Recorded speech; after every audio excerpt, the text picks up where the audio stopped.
Assalamualaikum warahmatullahi wabarakatuh.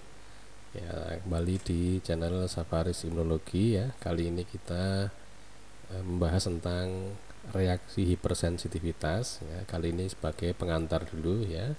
Nanti yang akan kita bahas adalah definisi dari reaksi hipersensitivitas, kemudian sumber antigen pada reaksi hipersensitivitas.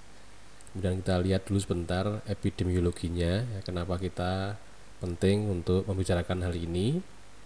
Kemudian efektor versus regulator pada reaksi hipersensitivitas. Kemudian kita bahas klasifikasinya. Kemudian kita bahas juga tipe-tipe klasifikasi itu masing-masingnya ya, tipe 1, tipe 2, tipe 3, tipe 4 ya. Yang terakhir nanti rangkuman dari hipersensitivitas ya. Nah, kita mulai dulu. Apa toh yang disebut dengan reaksi hipersensitivitas? Jadi mudahnya reaksi hipersensitivitas itu adalah respon imun yang abnormal atau yang berlebihan ya, sehingga memberikan dampak yang tidak baik. Ya, padahal sistem imunnya itu sistem imun yang biasa saja gitu. Tetapi memberikan dampak respon imun yang abnormal, yaitu definisi dari reaksi hipersensitivitas ya. Dari sisi definisi ini, maka sebenarnya reaksi autoimun itu masuk ke kategori ini ya. Nah, jadi nanti makanya ada klasifikasi reaksi hipersensitivitas yang memasukkan reaksi autoimun ya di dalam kategorinya ya. Nanti kita lihat ya. Nah, ini kita bahas dulu sumber antigen pada reaksi hipersensitivitas ya. Sebenarnya bisa dibedakan menjadi dua ya, kalau melihat dari definisi tadi ya. Jadi sumbernya itu dari eksogen ya. Dari eksogen itu misalnya adalah dari misalnya tungau debu rumah, misalnya house dust mite ya. Kemudian bisa jadi telur ya, protein ya berarti ya. Kalau yang endogen, self antigen itu misalnya protein yang ada di membran sel darah merah hitam ya, atau reseptor dari thyroid stimulating hormon ya. Nah, itu contoh-contoh dari antigen yang ada pada reaksi hipersensitivitas ya. Intinya ada dua ya, ada yang endogen atau ini yang self antigen, bisa jadi juga eksogen. Nah, itu sumbernya dua itu ya. Nah, kemudian kita lihat, jadi kalau kita bicara tentang epidemiologi dari reaksi hipersensitivitas ya, ternyata memang reaksi hipersensitivitas itu memang sangat umum terjadi ya. Bahkan di dunia ini ya, 50% penduduknya itu pernah mengalami salah satu jenis reaksi hipersensitivitas ya. Nanti kita bahas berapa jenisnya ya. Dan jumlah penderitanya itu semakin hari semakin meningkat ya. Kenapa? Karena misalnya contoh saja ya, ini contoh mudah saja ya, kenapa meningkat. Misalnya penemuan obat-obatan. Nah, penemuan obat-obatan selalu diikuti dengan penggunaan dari obat-obat tersebut untuk aplikasi ya, untuk mengobati pasien ya. Nah, tentu ini juga akan meningkatkan terjadinya reaksi alergi obat. Nah, itu mudahnya begitu ya. Kemudian dengan meningkatnya taraf hidup misalnya, ketika taraf hidup itu meningkat ya, maka kebersihan seseorang itu juga akan bertambah baik. Nah, kebersihan yang terlalu bersih ya, itu bisa menimbulkan justru malah cenderung untuk menjadikan reaksi hipersensitivitas menurut teori hygiene ya. Nah, kalau kita bicara tentang reaksi hipersensitivitas yang berat ya, di Eropa itu kira-kira 0,3% penduduknya itu pernah mengalami reaksi anafilaksik ya. Jadi reaksi alergi tipe 1 yang sangat berat ya, sehingga disertai dengan penurunan tekanan darah ya, shock ya. Nah, ini kira-kira 0,3% dari penduduk Eropa ya.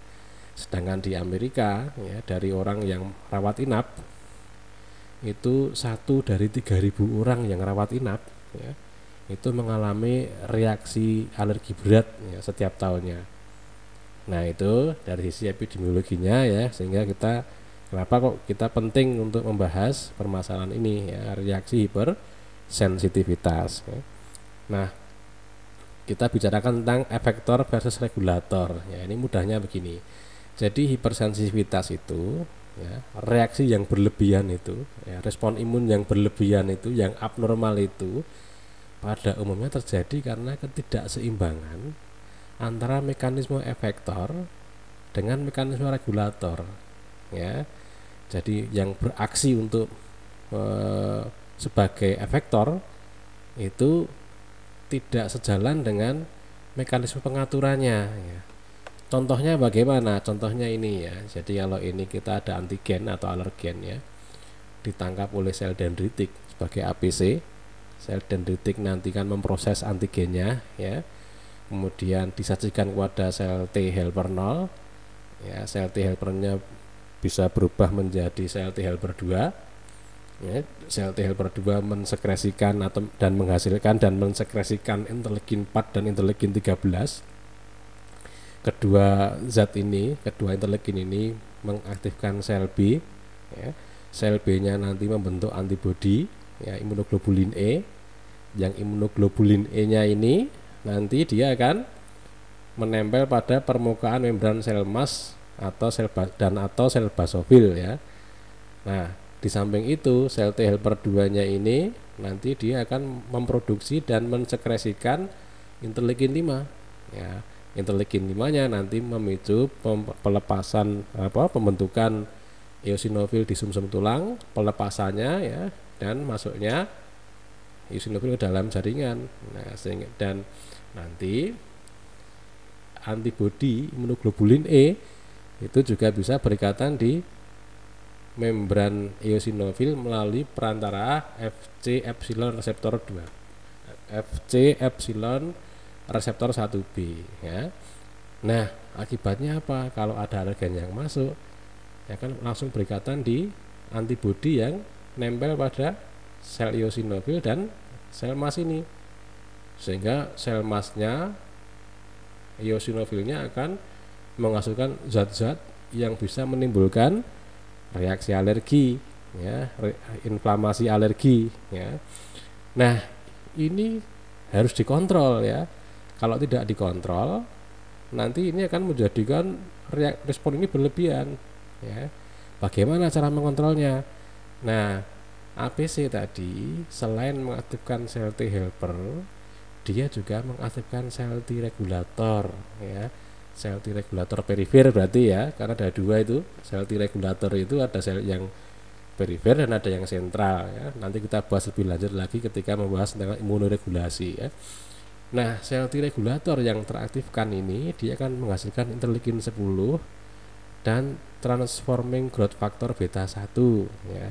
Nah, ini yang akan dua zat ini yang akan menghambat aktivasi dari sel T helper, sehingga nanti ke arah sininya dihambat. Nah, ini yang meregulasi. Kalau ini enggak seimbang ya, ini tidak terbentuk dengan baik, ini yang terbentuk dengan baik, maka responnya akan berlebihan ya. Itu mudahnya seperti itu ya. Nah, kita lanjutkan. Ini klasifikasi reaksi hipersensitivitas ya. Sebenarnya klasifikasinya banyak ya. Ada yang membaginya menjadi akut dan kronis misalnya.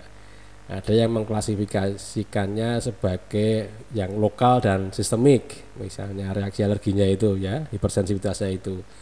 Tapi yang terkenal ya memang klasifikasi dari Komengel ya.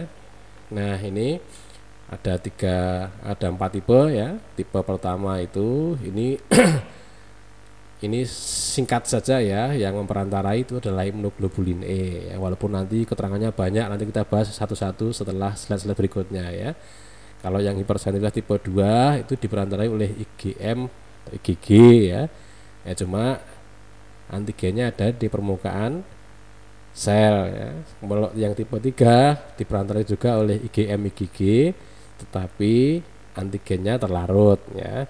Sedangkan kalau hipersensitivitas tipe 4 ini diperantarai oleh sel T ya. Nah, ini kira-kira klasifikasinya ya, walaupun sebenarnya ada 6 klasifikasinya ya, tetapi yang terkenal hanya 4 ya. Nah, kita lanjutkan ya dengan pembahasan reaksi hipersensitivitas tipe 1. Nah, kita lihat ini disebut juga sebagai reaksi hipersensitivitas yang tipe cepat ya, karena terjadi sangat cepat ketika terpapar oleh alergen ya. Bisa hitungan menit ya, itu sudah bisa menimbulkan reaksi ya. Nah, ini diperantarai oleh IgE ya. Nanti kita lihat gambarnya ya. Nah, responnya itu terjadi karena ikatan silang antara IgE yang berada di permukaan membran sel mas dan sel basofil dengan antigen ya. Jadi satu antigen dikenali oleh 2 imunoglobulin E ya, sehingga nanti akan mengaktifkan sel mas dan sel basofil ya. Nah, proses reaksi hipersensitivitas tipe 1 ini melalui 2 tahap ya, yaitu tahap sensitisasi ya dan tahap efektor ya. Mudahnya itu kalau sensitisasi itu tahap pengenalan, kalau efektor itu tahap aksinya ya. Awalnya dikenal dulu, setelah itu dilawan ya. Mudahnya seperti itu. Nah, kita lanjutkan. Nah, ini imunopatogenesis dari reaksi hipersensitivitas tipe 1 ya. Yang pertama, ketika ada pertama kali datang alergen ya. Nah, nanti alergen itu akan ditangkap oleh APC ya. Sebenarnya alergen itu sama juga dengan antigen ya, cuma karena dia menimbulkan alergi maka disebutnya sebagai alergen ya. Tapi sebenarnya sama saja definisinya ya. Nah, alergen ini nanti ditangkap oleh APC ya, di dalam sel APC atau antigen presenting cell atau sel penyaji antigen ya. Nanti alergennya atau antigennya itu akan diproses ya, dipecah-pecah sedemikian rupa jadi bagian-bagian yang kecil ya, kemudian ditempelkan kepada molekul MHC ya, MHC kelas 2. Nah, nanti setelah ditempelkan di sini ya, maka dia akan disajikan di permukaan membran dari sel APC ini. Nah, ini sudah siap untuk dikenali oleh sel T helper. Nah, sehingga kalau sudah disajikan antigennya di sini, maka sel T helper itu bisa mengenalinya karena sel T helper itu punya reseptor ya, TCR, T cell reseptor. Ya, ingat pembahasan kita dulu waktu membahas tentang sel limfosit T ya. Nah, sel T helper 0 yang berikatan ini nanti akan berubah menjadi sel T helper 2 ya. Ya, bagaimana dia berubah menjadi sel T helper 1 sampai T helper 2 dan seterusnya sudah pernah kita bahas di video-video yang lalu ya. Nah, kemudian sel T helper 2 ini nanti akan mensekresikan berbagai macam sitokin ya, misalnya apa? Interleukin 4 dan interleukin 13. Nah, interleukin 4 dan interleukin 13 nanti itu akan memicu sel B ini ya. Untuk apa? Untuk berproliferasi atau membelah diri sangat banyak ya. Setelah dia membelah diri sangat banyak, dia juga akan berdiferensiasi menjadi sel plasma ya. Nah, sel plasmanya nanti menghasilkan imunoglobulin E. Imunoglobulin E yang sudah terbentuk nanti disajikan kepada ditempelkan kepada permukaan membran sel mas atau sel basofil ya. Nah, sampai tahap ini itu disebut dengan fase sensitisasi. Jadi nomor 1 sampai nomor 4 ya, penempelan IgE pada membran sel mas atau sel basofil misalnya. Nah, itu disebut dengan fase sensitisasi. Nah, nanti kalau pada suatu ketika terpapar lagi dengan alergen yang sama, maka alergen yang masuk itu langsung menempel di sini. Nah, ini menempel pada imunoglobulin E. Nah, penempelan ini nanti akan menyebabkan dikeluarkannya berbagai mediator yang bisa mempengaruhi respon dari jaringan tubuh kita ya. Nah, kita lanjutkan. Nah, nanti ya alergen yang masuk itu bisa berikatan dengan antibodi imunoglobulin E pada sel mas ya misalnya. sehingga sel emas menghasilkan mediator. Apa saja mediatornya? Ya, ada yang histamin, ada yang leukotrien, ada yang prostaglandin, ada sitokin, misalnya sitokin interleukin 4, interleukin 5 ya. Nah, pelepasan mediator ini ada yang sangat cepat ya, sangat begitu kenal langsung dikeluarkan ya. Nah, itu disebut dengan early mediator. Contohnya adalah histamin. Ini kenapa kok bisa langsung dikeluarkan? Karena dia sudah dari situ di granulanya. Jadi sel emas ini kan punya granula-granula nih. Nah, granula-granula itu isinya histamin salah satunya. Jadi begitu dia teraktifkan, maka ini granulanya akan dilepaskan ke ekstrasel ya, sehingga begitu aktif langsung keluar ini ya. Dalam hitungan menit sudah langsung keluar ya. Tapi ada yang intermediate, misalnya leukotrien dan prostaglandin, ini terbentuk dalam hitungan menit sampai jam ya, karena dia perlu disintesis dulu ya. Ada membran selnya, kemudian oleh enzim arachidonat ya, asam arachidonat, nanti ada enzim-enzim tertentu ya, nanti akan dihasilkan leukotrien dan prostaglandin ya, oleh enzim sikloksigenase dan lipooksigenase ya. Nah, nanti ada yang sitokin, ini yang lead mediator karena dia terbentuknya hitungan jam sampai hitungan hari ya. Jadi nanti ini bisa mempengaruhi sel-sel yang lain ya. Kita lanjutkan. Nah, sekarang kita bicara tentang efek histamin yang tadi dikeluarkan ya sebagai early mediator. Ternyata banyak sekali efeknya ya, tergantung dari reseptor mana dari histamin itu yang teraktifkan ya. Karena reseptor histamin itu ada reseptor histamin 1 ya, H1R, reseptor histamin 2, 3 dan 4 ya. Nah, yang paling sering terjadi itu yang ini ya, aktivasi dari reseptor histamin yang tipe 1 ya. Misalnya apa? Bisa jadi vasodilatasi, jadi pelebaran pembuluh darah ya. Kemudian terjadi bronkokonstriksi, jadi saluran nafasnya atau bronkusnya itu mengkeret ya, konstriksi sehingga sulit untuk bernapas ya. Nah, kemudian terjadi hypermucosecretion atau pembentukan dan pelepasan lendir mukus yang berlebihan di saluran nafas misalnya. Nah, sehingga sudah ada penyempitan saluran nafas masih diisi dengan lendir yang banyak ya. Jadi orangnya jadi sesek, misalnya asma bronkial itu ya. Nah, vasodilatasi itu kalau berlebihan ini juga bisa menimbulkan penurunan tekanan darah ya, bisa jadi shock ya. Nah, kalau yang teraktifkan itu adalah histamin yang reseptor 2, bisa meningkatkan produksi asam lambung ya, peningkatan detak jantung ya, dan seterusnya ya. Nah, tapi yang paling sering yang ini ya. Nah, kita lanjutkan saja ya. Kemudian kita lihat efek dari prostaglandin ya. Ternyata prostaglandin itu kalau sudah dihasilkan, dia bisa mempengaruhi berbagai macam sel ya. Bisa sel per2-nya sendiri, bisa innate lymphoid cell tipe 2 ya, bisa mempengaruhi eosinofil ya, sehingga nanti sel-sel ini akan menghasilkan berbagai macam zat ya. Nah, bahkan ini yang secara langsung itu prostaglandin itu bisa memicu sekresi perangsangan sel goblet ya, sehingga terjadi memproduksi mukus yang berlebihan ya. Jadi tadi sudah ada karena histamin sudah bikin bronkokonstriksi dan pelepasan mukus ya, lendir, ditambah dengan adanya prostaglandin ya, yang bisa meningkatkan produksi mukus dan juga meningkatkan kontraksi, yaitu bronkokonstriksi ya.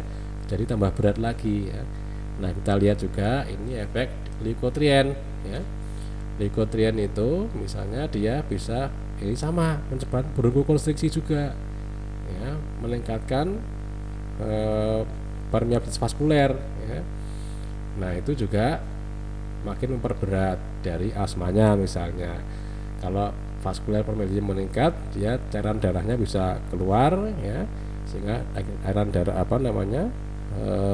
kalau berat bisa jadi shock hipovolemik ya. Nah, dan kalau lokal ya permeat dispalping yang meningkat itu bisa terjadinya udim ya, atau pembengkakan ya. Kita lanjut lagi ya. Nah, ini efek sitokin ya, tadi kan dia dikatakan bahwa sel mast, sel eosinofil kan, sel mast terutama ya kan bisa menghasilkan sitokin tadi ya. Nah, apa saja? Misalnya interleukin 4, interleukin 5. Nah, interleukin 4, interleukin 5 ini akan meningkatkan respon dari sel T helper 2-nya ya, sehingga itu menjadi siklus lingkaran setan begitu ya. Jadi sel T helper 2 nanti akhirnya mendegranulasi sel mastnya nanti menghasilkan sitokin, semakin mengaktifkan sel T helper 2 dan seterusnya, itu lingkaran setan terus ya. Itu efek dari sitokin ya. Kita lanjutkan. Nah, ini contoh reaksi hipersensitivitas tipe 1. Yang pertama urtikaria, ini contohnya ya, biduran atau kaligata ya. Ini gatal sekali ya, biasanya muncul dikukur atau digaruk ya. Nanti semakin digaruk semakin banyak ya. Kemudian asma bronkiale ya, sesek mengi ya. Kemudian shock anafilaktik ya, contohnya itu ketika pasien misalnya nyeri berat ya, dikasih obat nyeri misalnya misalnya apa ya, obat anti nyeri ya, kemudian secara intravena ya, jangan sebut merek kan ini ya. Nah, kemudian ketika disuntikkan ternyata alergi ya, jarum belum keluar sudah terjadi shock anafilaksik ya. Nah, kemudian ada contoh juga angioedema ya, misalnya habis makan udang atau makan makanan laut yang lain misalnya, kemudian mulutnya jontor ya, atau matanya nggak bisa bengkak, nggak bisa membuka mata ya, jadi angioedema. Kemudian rinitis alergika itu bersin ya, ada tuh orang yang kalau pagi bersin terus ya, kalau kena debu bersin terus ya. Nah, itu rinitis alergika ya. Kemudian kita lanjutkan dengan reaksi hipersensitivitas tipe 2 ya. Ini disebut juga dengan reaksi sitotoksik ya, karena imunopatogenesnya itu kan salah satunya kan terjadi sitotoksik ya, akibat penempelan antibodi kepada sebuah sel yang ada antigennya yang dikenali antibodi tadi ya. Nah, tentu diperantarai oleh antibodi jenis IgG atau IgM ya. Nah ini ya, antigennya berada di sel target, ini membedakan dengan reaksi hipersensitivitas tipe 3 ya. Nah, karena antigennya berada di sel target, nanti sel targetnya ini akan ditempeli oleh antibodi. Nah, antibodinya nanti akan memanggil sel lain atau komplement juga ya. Nah, kalau dia memanggil sel lain, maka terjadi aktivasi dari antibodi dependent cell cytotoxicity ya, atau ADCC ya. Nah, ini misalnya ada antigen ditangkap sel B, sel B-nya jadi aktif, jadi sel plasma, terbentuk antibodi ya. Nah, antibodinya itu bisa ini mengenali antigen yang ada di permukaan membran tadi, membran sel asal ya, sehingga selnya itu bisa lisis atau rusak. Atau dia ada sel asal ya, sel asal itu sel penghasil antigennya ini ya, makanya kan ini sama digambarkan warna dan bentuknya sama ya, coklat ya. Ini pembentuk perangsangnya, pemicunya, antibodinya berarti spesifik untuk yang ini. Nah, ini ada di mana? Ternyata ada di sel ini ya. Nah, nanti sel ini ditempeli oleh antibodi. Nah, antibodinya dikenali oleh sel NK. Sel NK-nya akhirnya merusak sel targetnya ini ya. Itu reaksi hipersensitivitas tipe 2. Jadi antigennya atau alergennya ada di permukaan membran ya.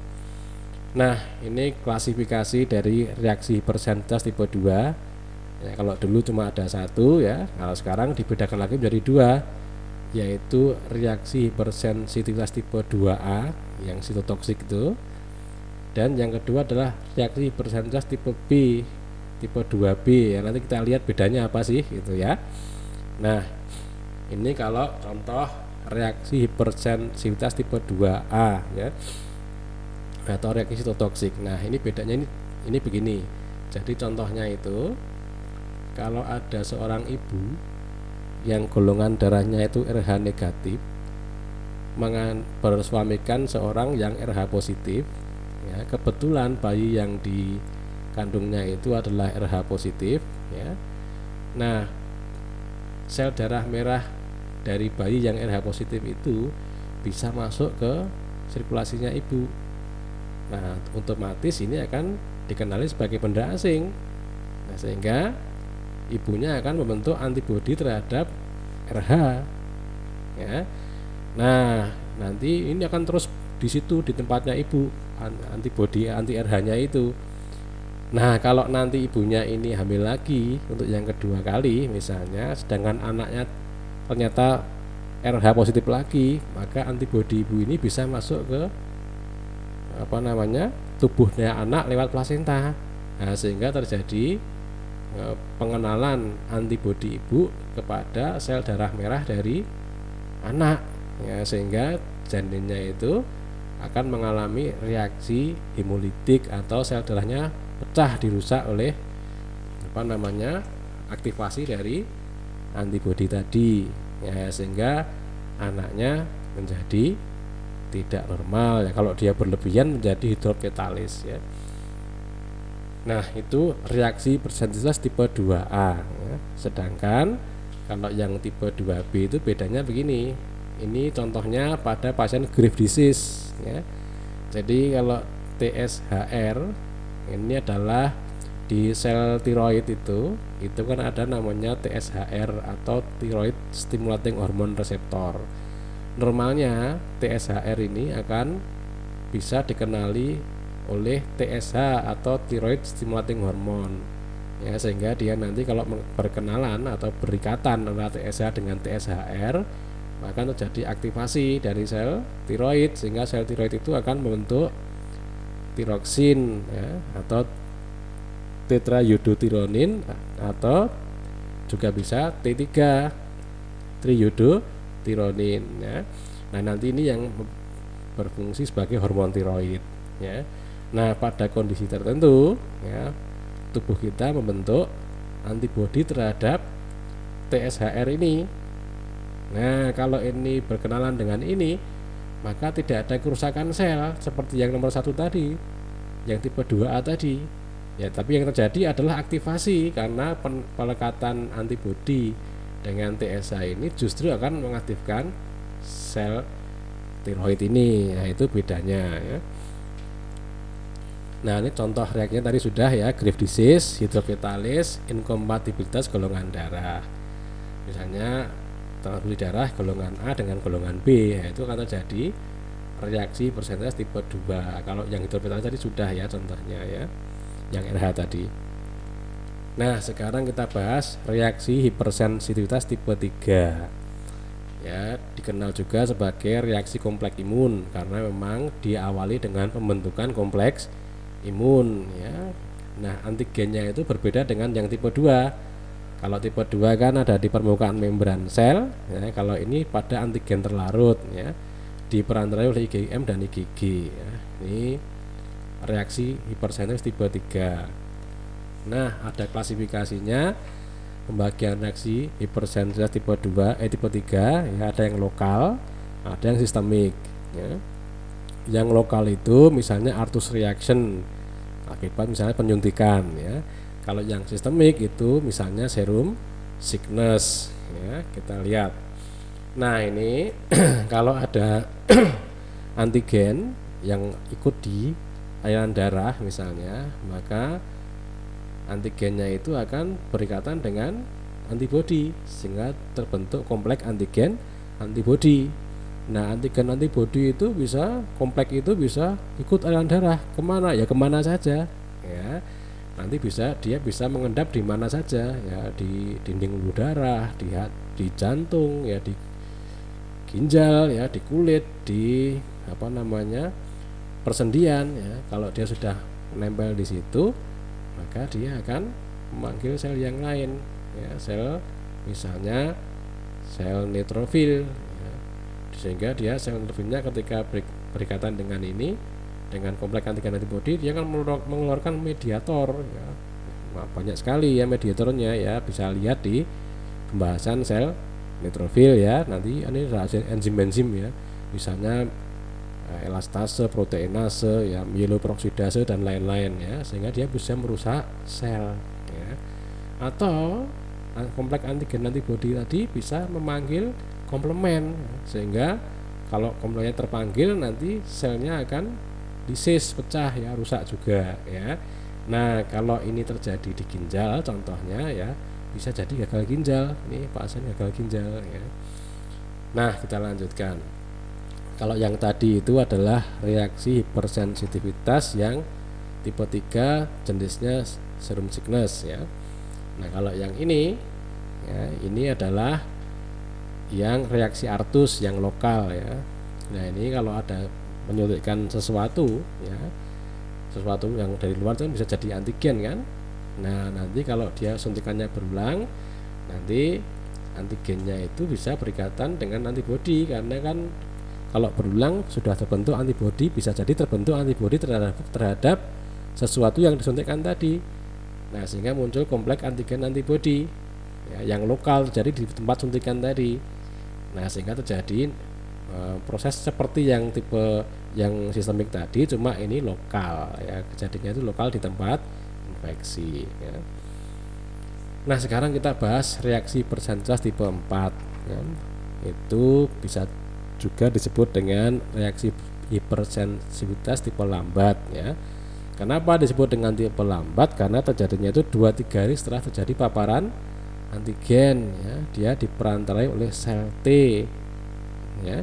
Antigennya yang telah diproses itu dikenal sel T ya, sehingga dia diperantarai sel T. Nah, sel T yang aktif, yang telah aktif itu nanti akan mengaktifkan sel efektor, misalnya sel T CD8 dan sel makrofag misalnya ya. Nah, ini ada dua fase sama ya, ada fase sensitisasi, ada fase efektor ya.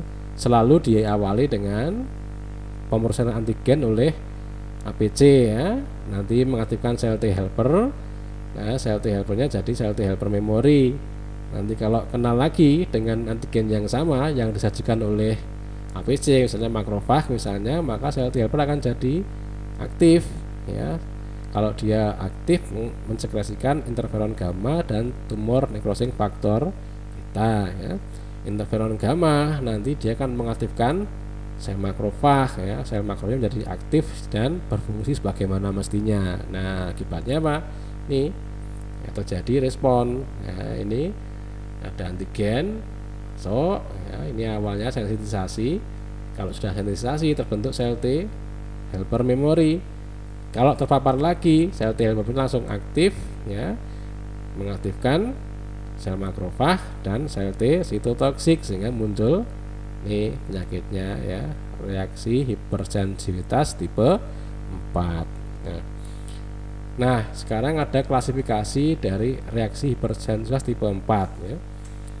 Yang pertama adalah tipe 4A, yaitu diperantarai oleh sel T helper 1 ya. Sel T helper 1-nya mengaktifkan makrofag ya. Yang makrofagnya nanti yang memberikan dampak ya. Contohnya adalah pembentukan granuloma ya, dan misalnya diabetes tipe 1. Ini adalah reaksi hipersensitivitas tipe 4A. Ada yang tipe 4B, itu diperantarai oleh sel T helper 2 ya. Karena sel T helper 2 nanti yang terlibat di situ adalah sel eosinofil yang teraktifkan ya, efektornya ya. Nah, contohnya apa? Contohnya yang asma persisten ya. Ada yang reaksi hipersensitivitas tipe 4C ya, itu diperantarai sel T sitotoksik CD8 ya. Jadi sel T-nya nanti akan mengaktifkan sel T sitotoksik CD8. Nah, sel T CD8-nya itu akan menghasilkan perforin dan granzim ya, sehingga menimbulkan kerusakan sel ya. Contohnya itu adalah sindrom Stevens-Johnson ya, SJS, Stevens-Johnson syndrome, dan toxic epidermal necrolysis ya, atau NET. Dan ada juga reaksi hipersensitif tipe 4. Nah, ini sel diperantarai sel T limfositnya nanti akan mengaktifkan sel neutrofil ya. Contohnya adalah psoriasis pustular ya, von Sumbus disease ya, atau pustulosis dan pustulosis exanthematosa generalisata akut. Ini beda penyakit ya.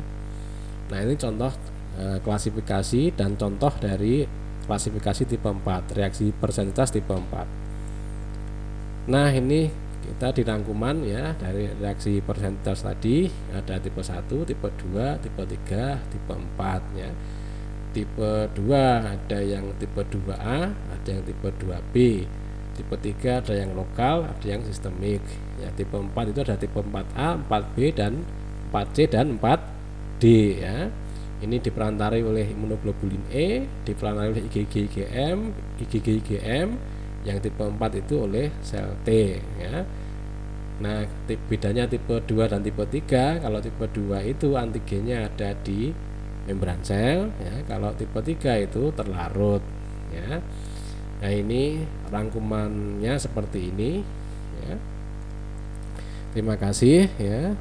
Saya kira demikian dulu. Kalau ada pertanyaan silahkan ditulis di kolom komentar.